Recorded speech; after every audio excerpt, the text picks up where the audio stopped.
ఇతని గర్భంలో పునర్దత్తుని గుర్తులేమీ కనిపించడం లేదు. ఇతన్ని వృధాగా చంపామేమో. వృధా కాదు, వాస్తవానికి ఇతని జన్మ సార్థకమైంది. అయితే ఇప్పుడు ఏం చేద్దాం? ఏం లేదు, మనం యమరాజు రాజధాని శయ్యమణికి వెళదాం. అక్కడ మనకు పునర్దత్తుడు దొరుకుతాడు. వెళదాం.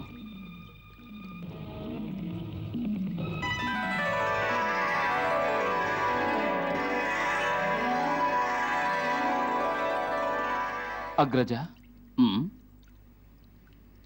ఈ శంఖం ఎంత సుందరంగా ఉంది. చూడండి, రమణీయంగా ఉంది కదూ.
నేటి నుంచి ఇదే మా శంఖం అవుతుంది.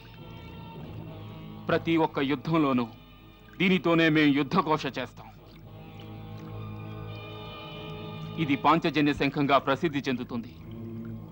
ఇది ఎక్కడ పూరించబడుతుందో అక్కడ ధర్మం విజయం సాధిస్తుంది.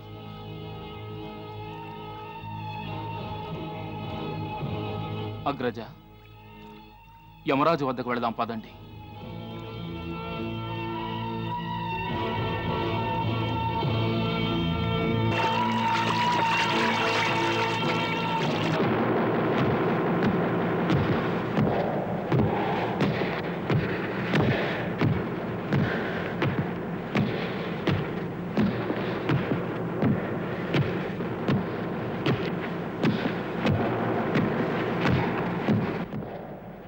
ఎవరిదా అడుగుల సంబడి చిత్రగుప్త? ఎవడతడు?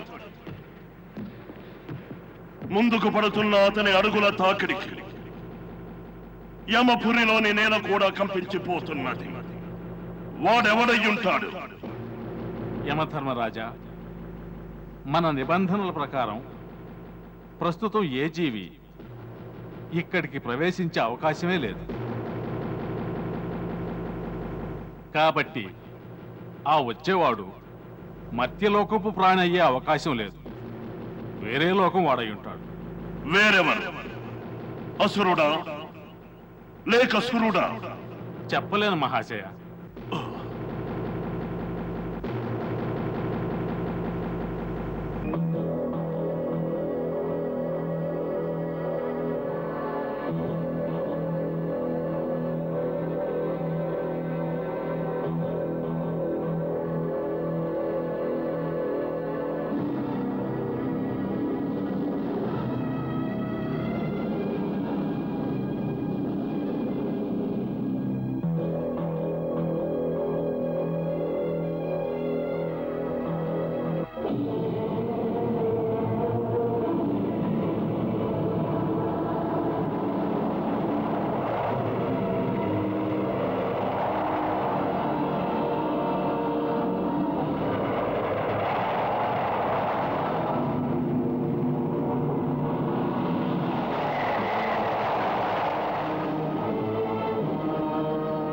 ఆగండి.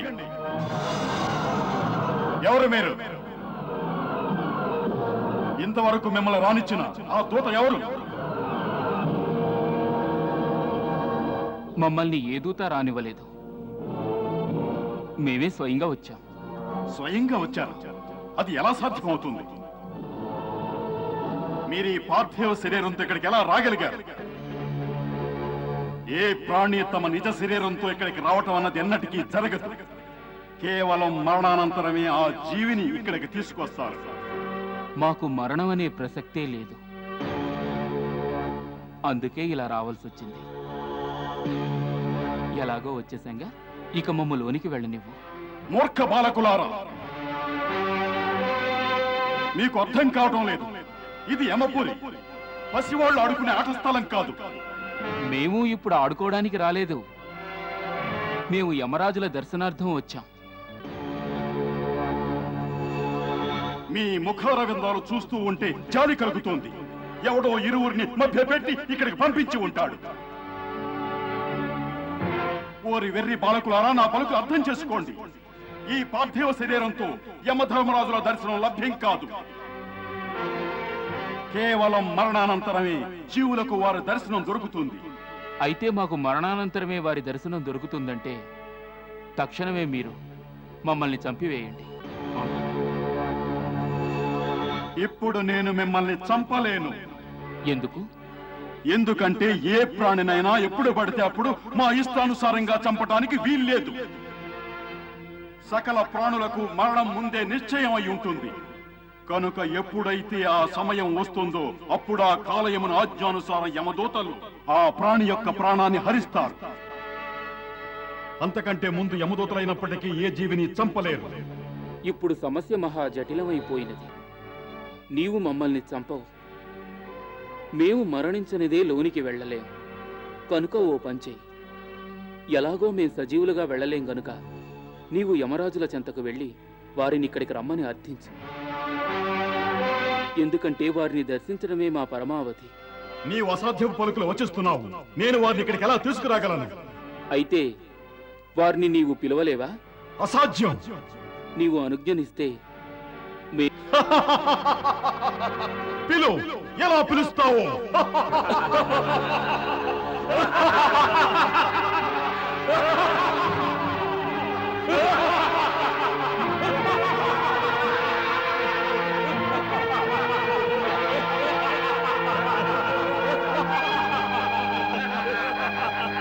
అలాగా?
ఎవరది?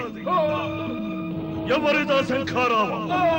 ఈ యమపురికే తెంచి ఇంతటి దుష్కృత్యం చేయ సాహసించిన వాడెవ్వడు? అతనిని మా సముఖానికి తక్షణమే ప్రవేశపెట్టండి.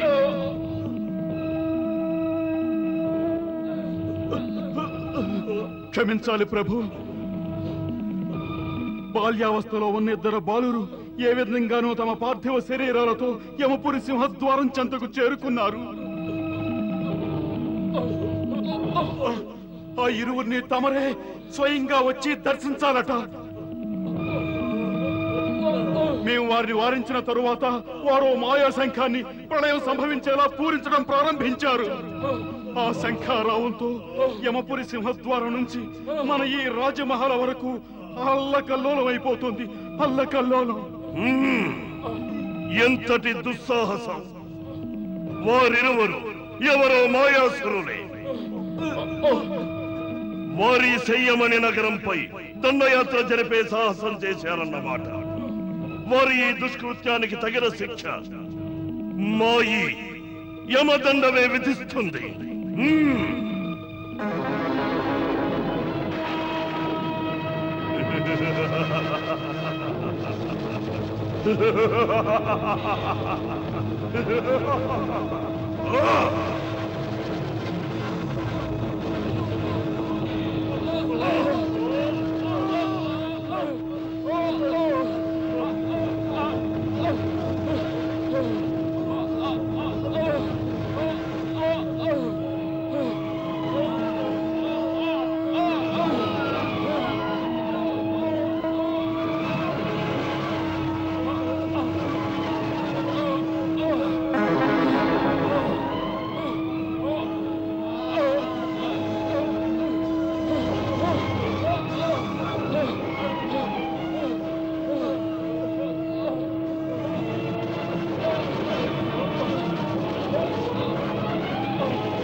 యమదండాన్నే శక్తిహీనం చేసి మాతో ఢీకొనగలవారు ఎవరున్నారు?